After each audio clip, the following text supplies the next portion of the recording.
CTET में पूछे जाने वाले ईवीएस के सब्जेक्ट के कुछ इम्पोर्टेंट प्रश्न हैं जो आपको परीक्षाओं में अच्छे नंबर देंगे। इसके लिए सबसे पहले है उल्लू की कुछ विशेषताएं,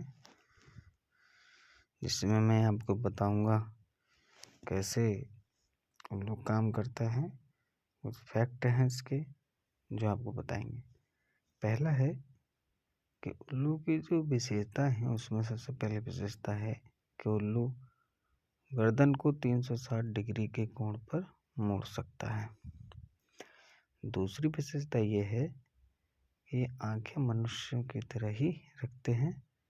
और तीसरी विशेषता ये है कि रात में देख सकता है परंतु दिन में नहीं देख सकता। उल्लू अपनी गर्दन के लिए चारों तरफ घुमा सकता है। इसमें ये बहुत बढ़िया इम्पोर्टेंट है कि जो चारों तरफ घुमाने का मतलब ये है कि ये बहुत कुछ कर सकता है। इसमें आपको देख सकता है, बता सकता है कि हाँ उल्लू को क्या फैक्ट होता है। तो उल्लू से रिलेटेड अगर आप पे एग्ज़ाम में कोई सवाल आता है, क्वेश्चन आता है सीटेट का, ईवीएस का एग्ज़ाम में बहुत इम्पोर्टेंट है। अगर आप इस तरीके के सवाल करते हैं तो आपको मुझे कंफर्म पता है कि 1 नंबर पक्का हो जाएगा। अब चलते हैं नेक्स्ट सवाल पे। दूसरा सवाल हमारा ये है कि जो उल्लू की जो दूसरी बात नेक्स्ट सवाल है हमारा जो बहुत इम्पोर्टेंट है, खेजड़ी। खेजड़ी के बारे में जो विशेषता बताई जाती है उसके लिए मैं आपको बता देता हूँ। खेजड़ी कुछ विशेषताएं हैं जो सीटेट के ईवीएस के पार्ट में बहुत इम्पोर्टेंट है और इसमें से रिलेटेड आपको ऑप्शन दिए जाते हैं। मतलब आपके ऑप्शन में से ऑप्शन पूछा जाता है उसकी विशेषताओं के बारे में कि खेजड़ी के पेड़ की कुछ विशेषताएं बताइए। इसको निम्न प्रकार से मैंने यहाँ पर एक्सप्लेन किया है। इसमें मैं आपको बताता हूँ कि खेजड़ी पेड़ की क्या क्या विशेषताएं होती हैं।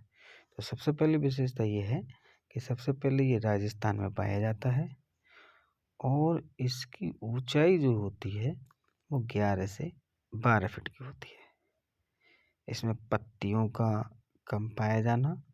दूसरी बात यह है कि इसकी जड़ें जमीन में 250 से लेकर के 300 तक भीतर होती हैं पानी की जमीन के अंदर, और इसके तना में पानी की मात्रा पाई जाती है जिससे पास पड़ोस के व्यक्तियों को पानी की आवश्यकता होती है तो इसके तने में पाइप डालकर पानी प्राप्त कर लिया जाता है। ये रेगिस्तानी एक खेजड़ी का पेड़ है जो राजस्थान के एरिया में पाया जाता है जहाँ पर पानी की मात्रा कम होती है या पानी बहुत ना के समान निकलता है। तो ये खेजड़ी के पेड़ जो इसकी जो जड़ें ज़मीन में जाती हैं वो पानी को अवशोषित कर लेती हैं और अपने तने में एकत्रित कर लेती हैं। जब भी अगर हमें किसी प्रकार की ज़रूरत पड़ती है पानी की तो इसके तने में हम पानी डालकर पानी तने में पाइप डालकर पानी निकाल लेते हैं। ये इसकी मेन इम्पोर्टेंट विशेषता है। दूसरी बात करते हैं हम इससे हटके, एक आता है झूम खेती। झूम खेती के बारे में बता दूँ आपको झूम खेती के क्या मैटर है। झूम खेती की विशेषता ये है कि यहाँ पर आप देख सकते हैं कि सबसे पहले झूम खेती की बात करी है, ये होती कहाँ पर है मैं आपको बता दूँ। ये उन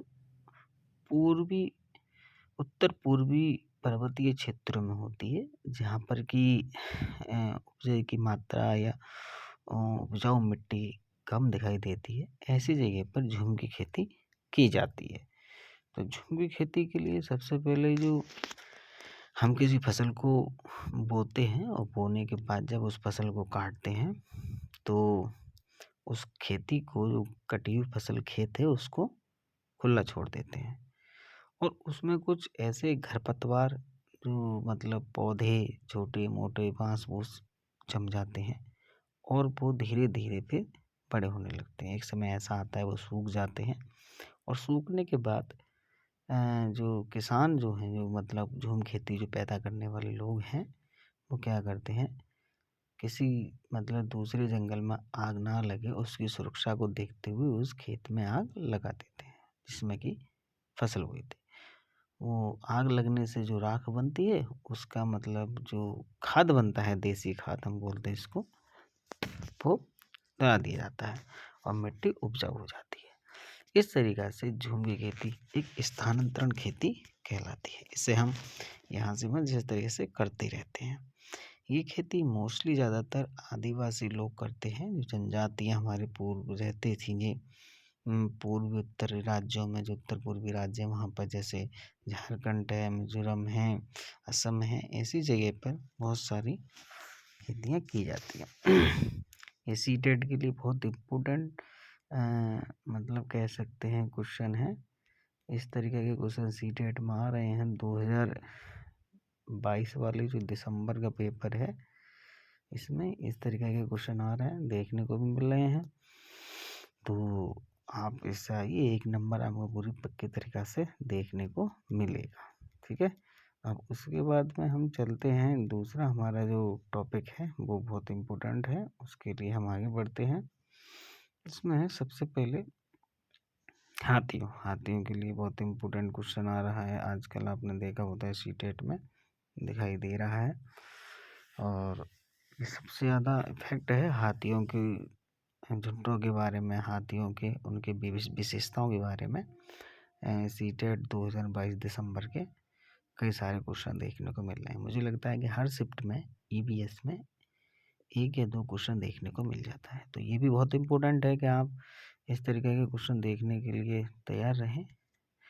और इसमें सबसे ज़्यादा इफेक्ट है कि कुछ विशेषताएं हैं, जैसे कि सबसे पहले विशेषता है कि हाथी पानी और कीचड़ में खेलना बहुत पसंद करते हैं। ये आप भी जानते हो, उन्हें पानी और कीचड़ खेलना बहुत पसंद है। ये सब इसलिए करते हैं कि उनके शरीर को ठंडा किया जा सके। दूसरी विशेषता ये है कि हाथी जो जब 3 महीने का होता है उनका बच्चा, तो लगभग उसमें जो वजन होता है वो 200 किलोग्राम वजन का होता है, और बहुत ही ज़्यादा मतलब कह सकते हैं विशेषता है ये। और तीसरा जो फैक्ट है कि जो बड़ा हाथी होता है वो एक दिन में 100 किलोग्राम पत्तियाँ और झाड़ियाँ खा जाता है। नेक्स्ट, जो 24 घंटे में 2 से 4 घंटे आराम करते हैं हाथी। उसके बाद में नेक्स्ट जो है प्रक्रिया उसमें ये है कि हाथी मोस्टली जब कोई परेशानी में होता है तो सब एक साथ मिलकर काम करते हैं, मतलब कह सकते हैं इसमें संयोग की भावना सबसे ज़्यादा होती है। हाथी झुंड में 10 से 12 हथनी और बाकी बच्चे रहते हैं। एक झुंड होता है हाथियों को, उसमें 10 से 12 बच्चे रहते हैं, और झुंड में सबसे बुजुर्ग जो हथनी होती है वो झुंड की मालिक होती है। इस झुंड में 14 से 15 साल तक हाथी रहता है, उसके बाद इस झुंड को छोड़कर वो चला जाता है। तो ये 4 या 5 जो फैक्ट हैं वो बहुत इम्पोर्टेंट हैं हमारी, मतलब सीटेट के जो ईवीएस में क्वेश्चन आ रहे हैं 2022 दिसंबर में, ये बहुत ही ज़्यादा इम्पोर्टेंट है। इनके लिए हमें देखना चाहिए और समझना चाहिए, जिससे कि हमारा एक क्वेश्चन तैयार हो जाए। अब नेक्स्ट जो विशेषता है वो मैं आपको कुछ और बताता हूँ, जिसमें कि केंचुए से रिलेटेड भी क्वेश्चन देखने को मिल रहे होंगे, आप भी जानते होंगे। उससे भी रिलेटेड, केंचुए से रिलेटेड मैं कुछ क्वेश्चन बताता हूँ आपको। जो विशेषता है उसकी बहुत इम्पोर्टेंट है और वो आपके लिए बहुत बढ़िया भी रहेंगे। तो इसलिए विशेषता है इसमें क्या है कि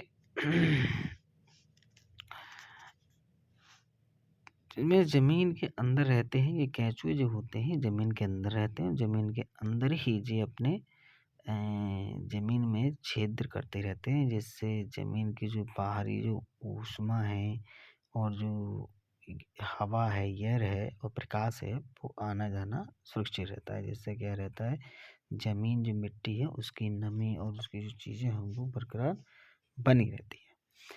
और उसके बाद में केंचुए मृत पौधों को खाते हैं, और उन खाने के बाद जो अपना मल बाहर निकालते हैं वो मतलब एक तरीके से ज़मीन को उपजाऊ बनाते हैं। जो उनका मल होता है वो बहुत इम्पोर्टेंट होता है और ये ज़मीन को उपजाऊ बनाना। केंचुए के पालन को जो जहाँ केंचुए के पालन किया जाता है उसे वर्मी कल्चर कहा जाता है। केंचुए जहाँ हम उनकी व्यवस्था रखते हैं, देखा भारी करते हैं, तो ऐसी जगह को और ऐसे मतलब विशेषता ऐसी जो व्यवस्था को हम वर्मी कल्चर कहते हैं। केंचुए किसानों के मित्र होते हैं, ये बहुत ज़्यादा इम्पोर्टेंट है। इसीलिए वो फसल के लिए बहुत ज़्यादा बढ़िया और मिट्टी को उपजाऊ बनाते हैं, ये बहुत इम्पोर्टेंट है। ये भी सीटेट में आने को देखने को मिल रहा है हमें 2022 में, इसे भी देखें, ये बहुत ज़्यादा इम्पोर्टेंट रहेगा क्वेश्चन। और बाकी अगर बात करें तो वैसे है तो बहुत बढ़िया ये सीटेट के लिए, ये सारे क्वेश्चन बहुत इम्पोर्टेंट हैं, जिससे हमें पता चलता है कि आपको देखने में बहुत बढ़िया लगेगा। मुझे जहाँ तक सोच है था और बहुत ही ज़्यादा इफेक्टिव है ये, मैं आपको बताऊँ। इसके बारे में आप पढ़ें, समझें, विचार करें। इससे क्या होगा कि आपकी जो सीटेट में आने वाली परीक्षाएं में और भी मतलब मोस्ट इम्पोर्टेंट कुछ क्वेश्चन कुछ टॉपिक लेके आऊँगा, जिससे कि आपका भी भला हो, कल्याण हो, जिससे कि आप भी इस परीक्षा को पास कर सकें। ठीक है दोस्तों, फिर मैं नेक्स्ट वीडियो मिलूँगा बहुत जो और टॉपिक लेकर के आऊँगा उसके लिए। तब तक के लिए मैं थैंक यू, धन्यवाद आपका। अगले नेक्स्ट में ये क्वेश्चन आए और अच्छी तरह से आप इसे करें। थैंक यू दोस्तों।